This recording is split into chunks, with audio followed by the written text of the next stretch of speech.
Today we'll be taking a look at the Miranda class, as possibly one of the most long-lived ships in Starfleet, and has been seen in almost every single series of Star Trek. Certainly everything from the films, after the films, and onwards. Originally, it has its origin in Star Trek II, Wrath of Kahn, and in many ways, it's actually quite interesting. They were actually originally in Wrath of Kahn planning on having Reliant be another Constitution class. And thank goodness that they didn't, because they said it would be a bit confusing for the audience, and yes, I think it would, and it would also be a bit dull. So thankfully they went with the Miranda instead, which was definitely the right decision to go with. And it's actually quite interesting, because it's probably the first Starfleet starship class we've seen aside from the Constitution, which is quite interesting when you think about it. It makes it quite unprecedented. I can imagine having seen Wrath of Kahn in the cinema, certainly after having watched the original series, and whenever they encounter another Starfleet starship, it's a Constitution. Seeing this new class must have been quite a sight, and it kind of starts a positive multiplier effect. We almost start to get an exponential increase in starship design, certainly in the coming films, and then into the next series as well. It was designed by Mike Miner and Joe Jennings, and of course they used it lots in Next Generation because it was a good model. And I think they also found it easier to film than the Constitution refit, which is, again, why. In any case, in universe, it was constructed around about the 2370s. Now, there are some fan canon or other forms of canon that put it earlier, essentially contemporaneous with the original Constitution, and it underwent a similar refit. Personally, and as far as canon is concerned, that's not the case. And personally, I don't think that's necessarily a good idea. I think it's one thing to have a single class that you do a multi-year refit on, like the Constitution, but to have your whole fleet undergo it at the same time just doesn't seem practical. It makes much more sense that they just construct new classes. But I do quite like the sort of original series era look of Miranda's. I think it looks quite nice. But in any case, it was constructed in the 2370s, and it's quite distinctive because it makes use of a downward nacelle configuration, which we haven't really seen before. And what a downward nacelle configuration actually does is it gives it much better warp speed acceleration. That's why the Klingons do it. They are able to get to the higher speeds much quicker, although they can't hold as high a speed for as long compared to other ships. But it makes the Miranda pretty quick around the park in that respect. It can definitely get where it's going, and it's a bit smaller than the Constitution at 243 meters long, but it actually manages to really pack in most of the systems, at least tactical systems, that you would find on a Constitution. You've got you've got similar sort of phaser layout, and you've also got the additional, on the original platform, you have the heavy phasers as well as a torpedo launcher. Now, it's worth mentioning, of course, that it is a modular design, and it was built to be modular.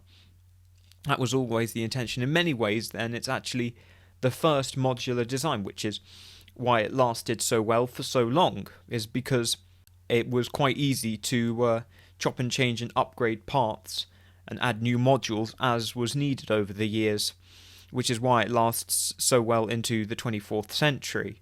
The engine that's put in is a very good engine. It's the same, it's a slightly smaller version of what we get on the Constitution refit, and was pretty good for its day, and it was obviously upgraded for the 24th century. And really, it was just a sound design from the get-go, and it made it quite a reliable ship.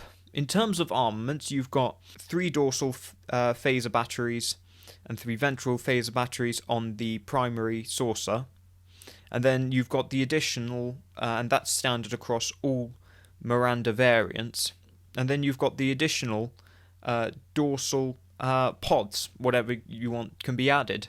So in the instance of Reliant, you have a torpedo pod, which is the same as the one on the Constitution, as well as twin heavy phasers, and it actually gives it a quite an impressive punch for what's quite a small vessel. It actually makes it more of a battle cruiser, and certainly equivalent in capability to the Klingon D7. Whether it was quite as resilient in other respects is debatable, but certainly it was quite powerful in that respect. It lasts into the 24th century, and as we go into the 24th century, we'll see an increasing number of variants.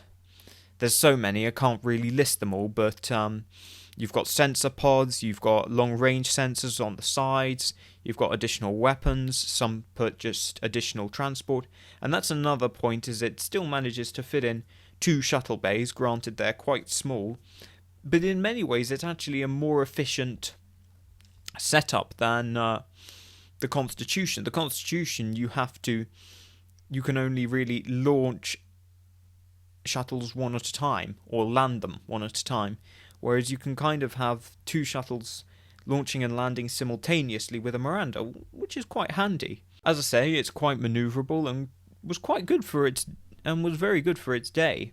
It lasts into the 24th century and sees a gradual demotion in its duties, but it still sticks around quite well, and goes all the way down from a light cruiser or battle cruiser, all the way down to a destroyer.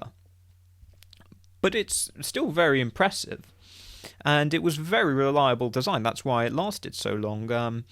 Just mechanically, it was very simple to operate, and I think that comes down to just you've got a very simple hull design that worked.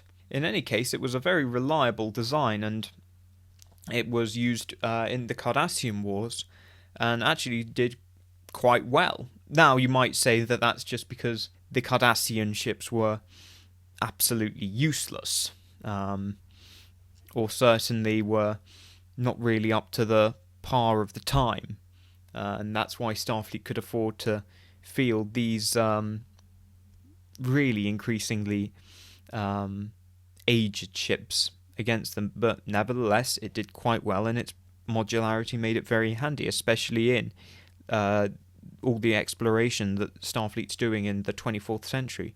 So then it lasts into the Dominion War, and really this is when we start to see cracks forming in the design. It's when its age begins to show. It really does not do well out of the Dominion War.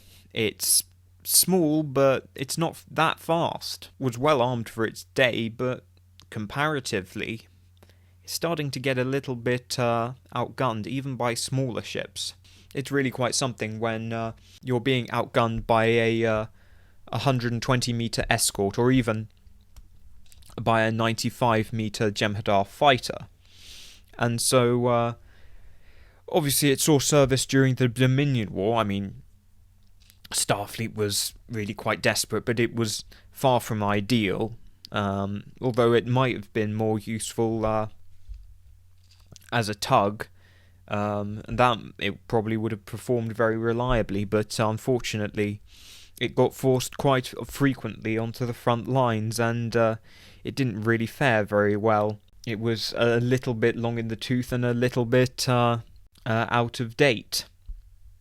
But aside from that, it had a very good and successful career, and it was an extremely reliable design. It's just a shame that its swan song years were really quite badly tainted by its extreme age being so visible in the Dominion War. If they had perhaps decommissioned it earlier, but then why would they? It had been so successful for so long, and really was just a reliable design. And when you have as many as they did, and they worked as well as they did, it was much harder to justify their decommissioning compared to some of their contemporaries.